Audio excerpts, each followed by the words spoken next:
Forget the movies. Forget the freshly bathed saloon girl with her painted lips and crisp white petticoats. Forget the clean-shaven cowboy stepping out of swinging doors in a pressed shirt. The reality was a suffocating tomb of human grease, parasitic infestation, and chemical poison that killed more Americans than every outlaw, every cavalry charge, and every gunfight combined. If you could step into a frontier town in 1878, the first thing that would hit you isn't the gunfire, it's the wall of smell. Horse manure baking on unpaved streets, 15 pounds per animal per day, ground into a paste with mud, tobacco spit, and slaughterhouse runoff. Wood smoke. Whiskey vomit. The acrid bite of urine from privies draining straight toward the town well. And underneath all of it, the sweet, sickly note of human decomposition drifting from the cholera ward at the end of the street. The people moving through that haze haven't bathed in months. Their wool clothes have fused to their skin in layers of dried sweat and grease. Lice click audibly in their beards.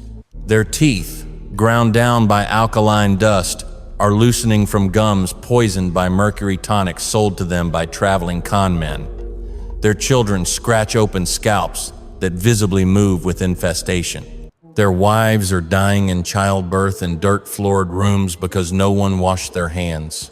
Over the next 40 minutes, we are going to dismantle the entire mythology of the American West. We're going to enter the architecture of filth, the sod houses where bedbugs colonize straw mattresses and rattlesnakes nested in the ceiling. We're going to trace the brutal economics of soap and water, where a single bar of lye cost more than a day's wages and laundry was an industrial machine that killed the women who fed it. We're going to dissect the toxic chemistry of disease, the lethal patent medicines, the prairie madness, the brothel mortality rates, and the mass graves still lying unmarked beneath the highways of the modern West. This is the necroeconomy that built America, and it has been scrubbed from the history books. If you're ready for the real history, hit subscribe, because the truth isn't cinematic. It's way worse than you think. The topography of dust. Hollywood gives you the open prairie at golden hour, tall grass swaying in the wind, a single rider silhouetted against a clean horizon. The geological record gives you something else entirely. The high plains and the intermountain west were not pastoral. They were an arid, alkaline wasteland built on gypsum, calcium sulfate, and pulverized stone that the wind lifted off the ground in clouds so dense they blacked out the sun at noon. Settlers called them brown blizzards. These were not summer breezes. They were continental-scale dust events that could entomb a sod house overnight, drive cattle blind, and force families to seal every crack with rags and grease just to breathe. The particulate finer than flour got everywhere. Into the lungs, into the eyes, into the wells, into the food. A meal cooked on the prairie in July had a measurable grit content. Pioneer diaries describe biting down on dust in every spoonful of stew for months at a time. The physical toll was catastrophic and cumulative. Chronic conjunctivitis was nearly universal. Children grew up with their eyelids crusted shut every morning. What was called miner's lung was not exclusive to miners. It was the silicosis adjacent damage of breathing rock dust for years on end, and it killed homesteaders by their 40s. The dust ground down tooth enamel until molars cracked. It abraded skin until cheeks and knuckles split open and bled into the dirt that caused them. Trail diaries from the Oregon and Mormon migrations describe dust so thick it mixed with the sweat on children's faces and dried into a kind of human mortar that had to be chipped off with a knife. The anatomy of the boomtown. If the prairie was a chemistry experiment, the boomtown was an open sewer. The mythic frontier settlement of film-clean boardwalks, swinging saloon doors, a tidy main street never existed. Real frontier towns were thrown up in weeks by men chasing silver, gold, or cattle money. There was no drainage, there were no sewers, there was no zoning, no inspection, no plumbing. Privies were dug wherever the ground was soft, and they drained, by gravity, directly toward the wells the town drank from. The smell of a boomtown was its defining feature, and no Western has ever attempted to recreate it. Begin with the horses. A single working horse produces between 15 and 30 pounds of manure per day. Towns like Dodge City and Tombstone house cattle horses freight teams, cavalry mounts, and stagecoach stock numbering in the thousands. Deadwood at its peak in 1876 was depositing over a ton of horse waste per day onto its single main street. Add the pig offal from backyard slaughtering, the blood runoff from butcher shops emptied into the gutters, the constant brown spatter of tobacco spit from every doorway, the contents of chamber pots tossed from second-story windows, and the rotting carcasses of dogs, cats, and the occasional human drunk who had frozen overnight in an alley. In summer, this mixture baked into a crust. In the spring thaw, what settlers called mud season, it liquefied. Photographs from the 1870s show streets in Helena, Montana, and Cheyenne, Wyoming, where the slurry rose past the knees of grown men. Children genuinely drowned in these streets. So did drunks who passed out face down. So did horses that broke a leg and could not be pulled free in time. The boomtown was not a frontier of opportunity. It was a parasitic ecosystem feeding on its own waste, and the people walking through it tracked that waste into their kitchens, their beds, and their infants' mouths. The architecture of the sod house, the homesteader's shelter, was no escape from any of this. The romantic image of the log cabin in the pines was a northeastern fantasy that did not survive contact with the treeless plains. On the actual frontier, Nebraska, Kansas, the Dakotas, eastern Colorado, there were no trees to build with, so settlers cut the prairie itself into bricks. They built their houses out of dirt. A sod house was an inverted grave, walls 2 feet thick of stacked turf, a roof of more turf, supported by a few precious wooden poles that leaked mud whenever it rained and shed a constant rain of soil, insects, and small reptiles onto the family below. Rattlesnakes nested in the ceilings. Bedbug colonies established themselves in the straw mattresses within weeks of occupation and were essentially impossible to eradicate. Fleas migrated freely from the pigs and chickens that often shared the structure with the family, especially in winter. Inside that single room in the standard sod house was one room, lived an average of 8 to 12 people. There was no ventilation, the single door, and 1 or 2 oiled paper windows had to remain sealed against the cold for 6 months of the year. The atmosphere that accumulated was a suffocating, toxic broth of unwashed bodies, wood smoke, kerosene fumes, the open chamber pot in the corner, the perpetual sour milk smell of nursing infants and incontinent elderly, and the slow methane release from a dirt floor, packed hard with years of spilled grease, menstrual blood, animal slaughter runoff, and human waste. Modern industrial hygienists who have studied recreated sod house interiors compare the air quality unfavorably to that of a 19th century coal pit. And then came winter. When the temperature dropped to 40 below zero on the Dakota plains, the water in the wash basin froze solid. The water in the chamber pot froze solid.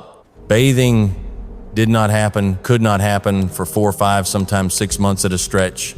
Wool garments worn continuously through that period bonded to the skin through layers of dried sweat and grease until they had to be peeled, not removed. This was the architecture of the American dream. This was the home, the geology of water. To bathe, a person must first have water. And on the American frontier, water was not a natural resource.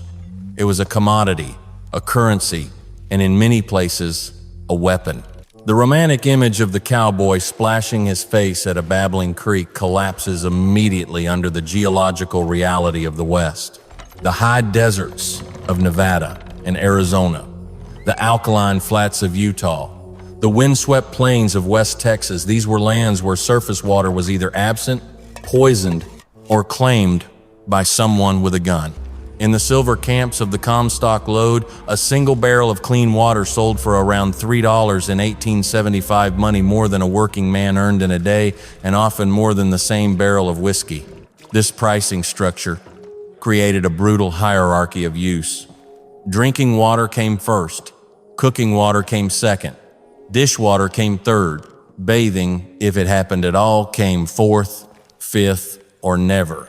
In drought years, which arrived on the plains with parasitic regularity, the bath simply ceased to exist as a category of life. A family might go an entire summer without a single immersion. scraping the worst of the grease from their bodies with a damp rag if they were lucky, with a dry one if they were not. The alternatives were lethal. Settlers drank from cattle ponds glazed with green algae and ringed with manure. They dipped buckets into stagnant creeks where the carcasses of drowned cattle were still bloating. They drew from mining streams that ran orange with arsenic and iron. They consumed water visibly populated by parasites, dead insects, and floating feces because the alternative was death by dehydration in 2 days. And the labor of fetching what little clean water existed fell, almost without exception, on women and children, yoked figures walking 3, 4, sometimes 6 miles a day with wooden buckets, the chronic spinal compression, and pelvic damage, of which can still be read in the skeletons exhumed from frontier graves. By one estimate drawn from homestead diaries, a frontier woman spent close to 40% of her working hours hauling water she could not afford to waste on her own body. The chemistry of lye. To wash, a person must also have soap, and the manufacture of soap in the 19th century was itself a form of slow chemical violence.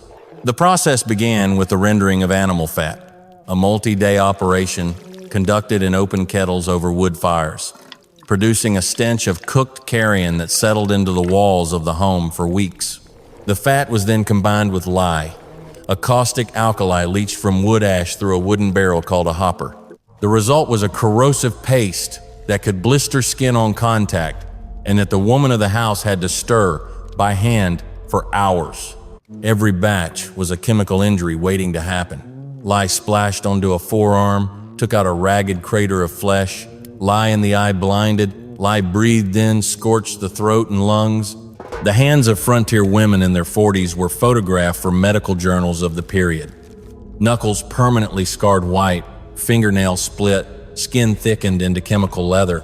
This was the cost of cleanliness, and most families paid it only a few times a year. A single brick of homemade soap, gray-brown and stinking of tallow, was rationed across an entire household for months. Some homesteaders recorded using 1 bar for half a year, for 8 people, for laundry, for dishes, for the rare bath. Store-bought soap, by contrast, was a luxury good. Milled French soaps perfumed with rose water and lavender sold in San Francisco and Denver for prices that exceeded a homesteader's monthly food budget. The class divide of the West was, in part, a hygiene divide. In the parlors of Nob Hill, women bathed in scented water. 40 miles into the foothills, their cousins scrubbed their infants with a caustic slab they had also used that morning to clean blood off their butchering tools. Many on the frontier opted out of the chemistry altogether. They preferred the suffocating layer of grease on their skin to the burning aftermath of a wash in lye. The math of survival favored filth. The mechanics of the laundry economy. And then, behind everything, lurked the laundry. To launder a single load of clothing on the frontier was to enter an industrial machine that consumed days of labor, scalded the skin, poisoned the lungs, and frequently killed the woman feeding it. Washing day began before dawn with the hauling of dozens of gallons of water, then the building of a wood fire under an open cauldron, then the boiling, then the lye, then the scrubbing of every garment against a corrugated board with a force that, by midday, had split the knuckles of both hands, then the wringing, then the rinsing in fresh water if any could be spared, then the hanging. 8 to 14 hours of continuous labor, performed in steam thick enough to strip wallpaper. The professional version of this work fell to a specific labor caste, widows with no other means. Freed black women in the years after emancipation, Chinese immigrants barred from almost every other trade. The washerwoman was the unseen engine of the frontier town, processing the shirts of miners, the bedding of brothels, the bloodied aprons of butchers, the soiled diapers of the wealthy. She did this work for pennies per pound in an atmosphere of permanent chemical exposure, lye fumes, bleach, ammonia, naphtha that physicians of the period associated correctly with chronic bronchitis, miscarriage, and a tuberculosis mortality rate that rivaled the worst coal mines in Pennsylvania. A laundered shirt in a mining town in 1870 cost more than a hot meal. The arithmetic was simple and brutal. Most working men on the frontier owned 2 shirts, alternated them on their bodies week after week without washing, and submitted them for cleaning at most twice a year. The clean cowboy of the silver screen never existed. He was a slow-moving column of grease, sweat salt, and parasite eggs, riding into a town that could not afford to wash him, held together by an exhausted labor force of women whose lives the industrial machine of cleanliness was steadily, lethally consuming. The microbiology of the frontier body. A 19th century frontier human was not a single organism. They were an ecosystem, a walking colony of parasitic life forms, feeding on their flesh, drinking their blood, nesting in their hair, burrowing through their skin, and laying eggs in the seams of clothing they could not afford to wash. Medical examinations performed at army posts and territorial poorhouses from the 1850s through the 1890s document this with clinical horror. Heavy infestations of body lice, pediculus humanus, were considered a baseline condition of frontier existence, not an anomaly. Head lice were universal among school children. Pubic lice colonized every brothel, every bunkhouse, every shared bedroll on every cattle drive. Scabies mites tunneled visibly under the wrists and waistlines of homesteaders, leaving thread-like burrows that drove their hosts into clawing fits. Tapeworms recovered from autopsied frontier dead regularly measured 15, 20, even 25 feet in length, coiled, gray, and segmented inside the intestines of children. These parasites were not merely a nuisance. They were a delivery system for some of the most lethal pathogens of the century. Body lice carried typhus, which swept through wagon trains and mining camps with mortality rates above 30%. Fleas carried plague, which periodically devastated the Pacific Coast cities. Ticks carried relapsing fever. The trench fever that would later disable a generation in the First World War was already endemic in the unwashed populations of the American West. Survivors of frontier childhoods described in old age the constant audible clicking of lice in men's beards, the perpetual sound of scratching at every dinner table, the way the scalps of small children could be seen to move under lamplight. Forensic examinations of preserved 19th century clothing in modern museum collections have found the waste of these parasites embedded so deeply into the very weave of the wool that the fabric cannot be sterilized without being destroyed. The chemistry of the cure. If the body was a colony, the medicine cabinet was a poison factory. The 19th century patent medicine industry was a parallel toxic economy of staggering reach, and its primary customers were exactly the frontier populations most desperate for relief. Tonics, bitters, elixirs, purifiers, and soothing syrups lined the shelves of every general store from street Louis to Sacramento, marketed with thunderous claims of curing dysentery, consumption, female complaints, infant teething, snakebite, and venereal disease, all from the same bottle. The ingredients of these compounds, when finally analyzed by federal investigators decades later, were a periodic table of slow death: mercury, arsenic, lead acetate, opium, cocaine, chloroform, and in the late century, radium and other radioactive isotopes promoted as the future of wellness. The most lethal of the legitimate medical treatments was calomel mercurous chloride, prescribed by trained physicians for nearly every condition. It was given to teething infants. It was forced down the throats of cholera patients. It was rubbed into the gums of syphilitics. The clinical signature of mercury poisoning is grotesque and unmistakable. Salivation so profuse the patient drowned in their own spit, teeth loosening and falling out one by one, the jawbone necrotizing and disintegrating in fragments, neurological collapse producing the famous Mad Hatter tremor. Many frontier patients who survived their illness did not survive their cure. They died with their skulls hollowing from the inside, and underneath the medical establishment ran the predators. The traveling medicine show, a theatrical industry of fiddle music, dancing girls, fake testimonials, and a charismatic huckster on a wagon, descended on isolated communities where the nearest real doctor was 200 miles away. They sold bottles of brown liquid for $1 that contained, by laboratory assay, 30% grain alcohol. a measurable dose of morphine, and trace heavy metals. The desperation of the frontier patient was their business model. The graveyard was downstream, the anatomy of the epidemic. But the real killer, the great industrial machine of frontier death, was waterborne disease. Cholera arrived on the Oregon Trail in 1849, brought by immigrants from the cholera wards of St. Louis, and it did not leave. In the worst years, 1,850, 1,852.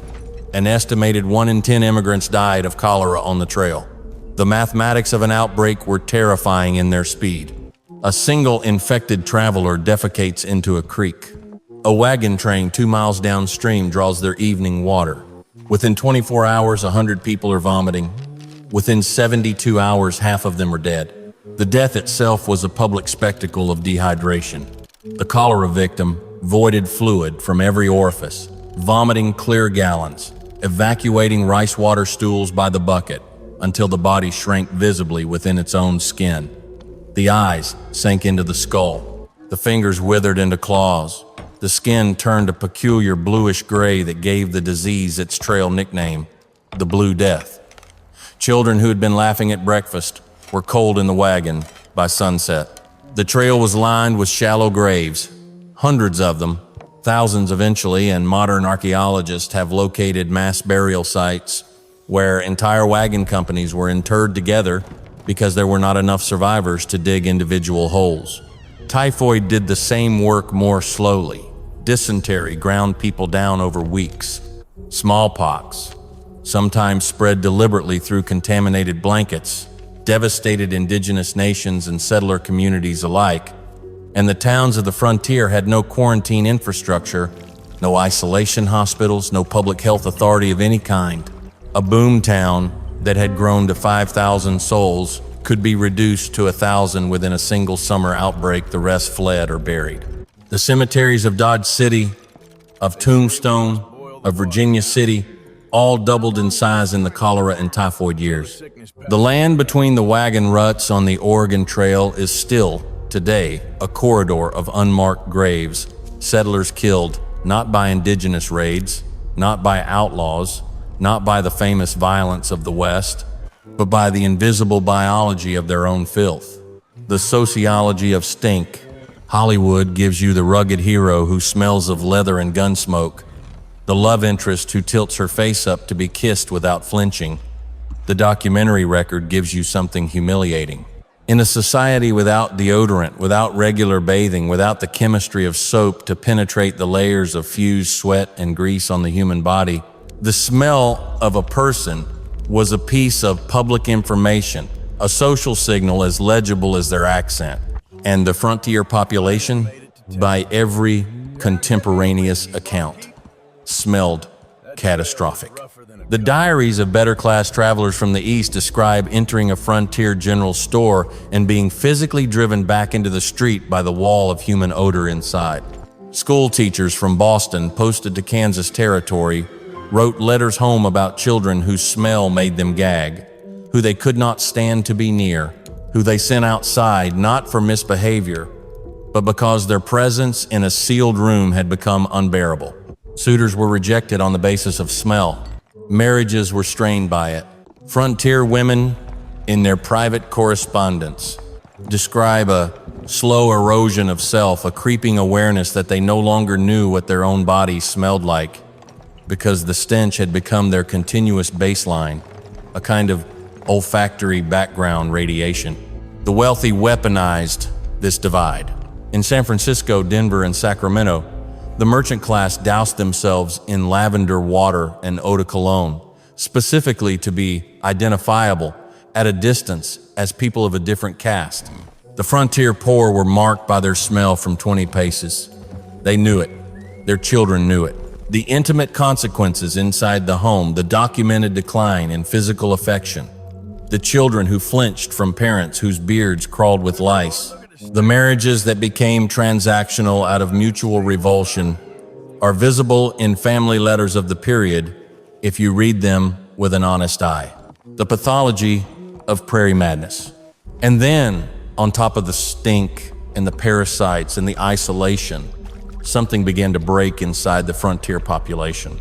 Physicians of the 1870s and 1880s began documenting a clinical phenomenon they called, with no scientific precision, prairie madness. The symptoms accumulated across thousands of case notes: psychosis, catatonia, sudden violent outbursts, mute weeping that lasted weeks, infanticide, suicide. The geography of the affliction was specific. It struck hardest in the isolated sod-house belt of Nebraska, Kansas, the Dakotas, and eastern Montana, where a homesteading family might see no other human face for months at a time, sealed inside a one-room dirt house through a winter of 40 below temperatures. The modern reading of the medical records suggests what 19th century doctors could not name. These were the cumulative neurological effects of chronic mercury exposure from patent medicines, of lead from contaminated water and cookware, of arsenic from cosmetics and tonics, layered onto malnutrition, layered onto chronic parasitic infestation, layered onto sensory deprivation, so profound it would now be classified as torture. Women bore the disproportionate weight. The frontier husband at least went out to the fields, to town, to the saloon. The frontier wife sat in the dirt house with the children, the chamber pot, the bedbugs, the silence, and the slow chemical poisoning of every household substance she touched. The asylum pipeline that grew out of this was vast and grim. Territorial insane asylums were thrown up across the West in Yankton, in Pueblo, in Salem, in Stockton, and they filled immediately. The patient intake records that survived describe women admitted for religious mania, for hysteria, for melancholia, for self-mutilation, for the simple, incoherent breakdown of a mind that had endured too many winters in a dirt house. And these were the lucky ones. The unlucky walked into blizzards in their nightgowns. They drowned themselves in stock ponds. They shot their own children and then themselves. The pulp westerns never put those bodies on screen. The anatomy of the brothel. If the sod house was where the women of the frontier lost their minds, the brothel was where they lost their lives. The cinematic saloon girl, beautiful, witty, dancing in a clean dress is perhaps Hollywood's most grotesque lie. The reality was a labor industry with a career mortality rate that rivaled deep shaft mining. The average frontier prostitute, by surviving demographic records, worked the trade for less than 5 years. The average cause of exit was death. Suicide by laudanum overdose was the single most common. The biology of the brothel in a pre-antibiotic world was a parasitic horror show. Syphilis raged unchecked through the working women of every mining town and cattle terminus, treated only with mercury rubs that hollowed out the patient's jaw and dissolved her nervous system over a decade of slow disintegration. Gonorrhea produced sterility, septicemia, blindness in the infants of those who survived to give birth. Late-stage syphilis, the gummas, the tabes dorsalis, the general paresis ate through bone and brain tissue and produced the wandering, slack-jawed, half-conscious figures known in the parlance of the era as the rotten ones. Shared bedding, shared instruments, no germ theory in practice, and a clientele of unwashed miners trailing parasites and infections of their own made the brothel a biological pressure cooker. And within this industry, there was a hierarchy of expendability.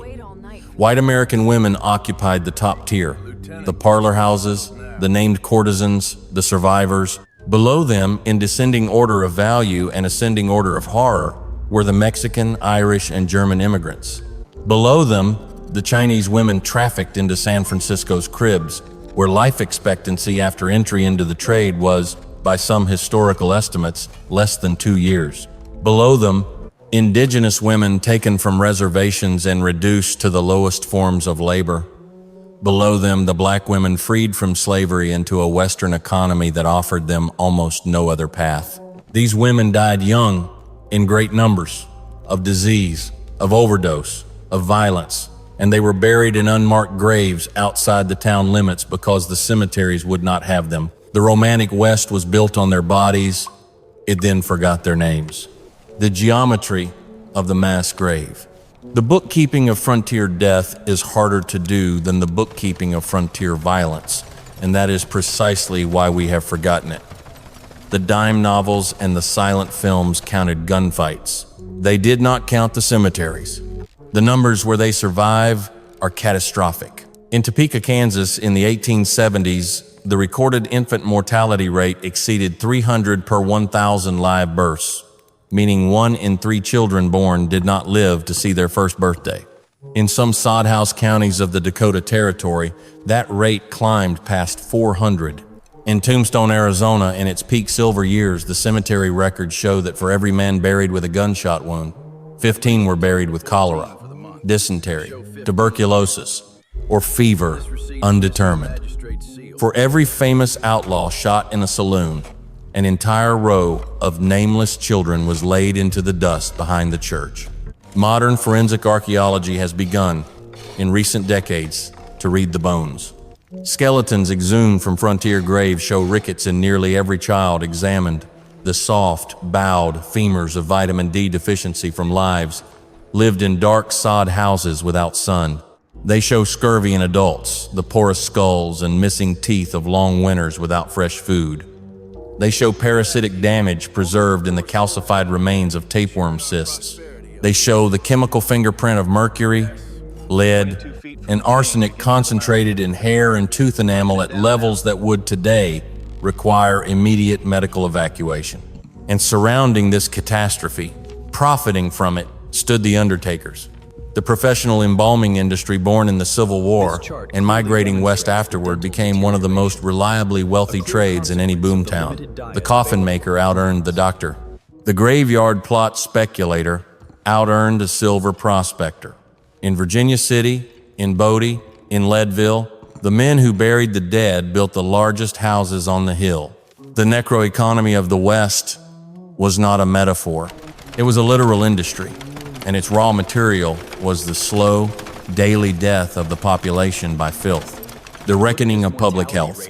By the 1880s, the system began to choke on its own corpses. The death rates had become impossible to ignore. Newspapers in St. Louis and Chicago began publishing the territorial cholera statistics. Federal surveys documented the staggering child mortality of the homestead counties. Eastern reformers in the early public health movement seized on these numbers as a weapon, and the political collapse of frontier hygiene began. The women led it. The suffragists, the temperance unions, the early settlement house workers understood, before most men of the era did, that the filth of the West was killing children at rates approaching genocide. They pushed for municipal water systems, sewer ordinances, the first state boards of health, the first sanitary inspectors, the first regulations on patent medicine. They demanded clean wells separated from privies. They demanded the boiling of milk. They demanded the licensing of doctors. They demanded the suppression of the medicine shows. They did this against ferocious resistance from the men who profited from the existing necroeconomy, the saloon keepers, the undertakers, the patent medicine importers, the slum landlords renting out unventilated rooms above the brothel. Germ theory arrived late and was resisted. Frontier doctors trained in the 1850s practiced into the 1900s, and many died still convinced that disease was caused by miasma's bad air rather than microorganisms. Settlers who had watched their families die of cholera in 1850 watched their grandchildren die of the same disease in 1885 because the wells were still next to the privies. The railroad finally broke the isolation. It carried in soap, fresh produce, manufactured clothing, milled flour, and standardized medicine. It carried out the dead. The frontier began slowly, painfully, and only because the bodies had finally piled too high to wash itself. The lethal legacy, the final accounting, when it is honestly attempted, is unbearable. The cumulative death toll of frontier disease across the American West, between 1,840 and 1,900, cannot be precisely calculated. But the best demographic estimates drawn from territorial census, military post records, and church burial registers put the figure in the hundreds of thousands. The famous violence of the West, the gunfighters and outlaws and cavalry battles that fill every Hollywood frame, accounts for less than 2% of that total. 98% of frontier deaths were caused by what we have been talking about in this documentary: filth, parasites, contaminated water, toxic medicine, untreated infection, malnutrition, and the slow chemical and biological destruction of the human body by the absence of basic hygiene. And the damage did not end with the burials. Modern epidemiology is beginning to map the epigenetic shadow of these conditions across multiple generations of Western populations. The inherited consequences of grandmothers who starved through the Dakota winter of Eatin Baba Basher, of grandfathers whose nervous systems were laced with mercury at age 6. The unwashed century left a genetic signature that the descendants of frontier settlers are still today carrying in their bodies. But the deepest crime was the cover-up. Within 30 years of the frontier's official closing in 1890, the pulp magazines, the Wild West shows, and the new motion picture industry had completed one of the most thorough acts of historical laundering in American memory. The lice were scrubbed off the cowboy, the dysentery was scrubbed off the pioneer wife, the dead children were scrubbed off the cemeteries. The mercury-rotted prostitutes became dance hall girls with hearts of gold. The mass graves were paved into highways. By 1950, an entire generation of American children believed the frontier had been a clean, brave, well-laundered adventure, and the truth, the documented, photographed, dug from the bones truth, had been buried alongside the people it killed. In the past 40 minutes, we have walked through a country that history has chosen to forget. We have stood in the alkaline dust of a prairie that ground tooth enamel down to nerve. We have entered the suffocating dirt rooms where 8 people shared a single bar of caustic soap for half a year. We have watched parasites colonize human scalps and mercury dissolve human jaws. We have counted the unmarked graves of the children, the prostitutes, the homestead wives, the laundresses, the hundreds of thousands of Americans the West killed without ever firing a bullet. The myth Hollywood sold us was profitable for a reason. A clean cowboy in a pressed shirt sells movie tickets. A 6-year-old girl dying of cholera in a slurry of her own waste does not. So the dust was scrubbed off the screen. The lice were edited out of the beards. The mass graves were paved into the interstate. An entire population of dead Americans was reduced to a perfumed lie sold back to their own descendants for $1.50 a ticket. The true cost of the Wild West was not the gunfight at the OK Corral. It was the silence of an unmarked plot outside a vanished mining town, where a woman who never had a clean dress, never had hot water, and never had a doctor was laid into the dirt at 26, having buried 3 of her own children in the same earth. There were no headstones. There were no novels. There was only the wind, the dust, and the absolute parasitic, suffocating filth of being poor in a country that had not yet learned how to wash itself. If you made it through this entire deep dive into the grime of history, comment survive down below. Subscribe, because our next documentary goes even darker. The town keeps living, oblivious.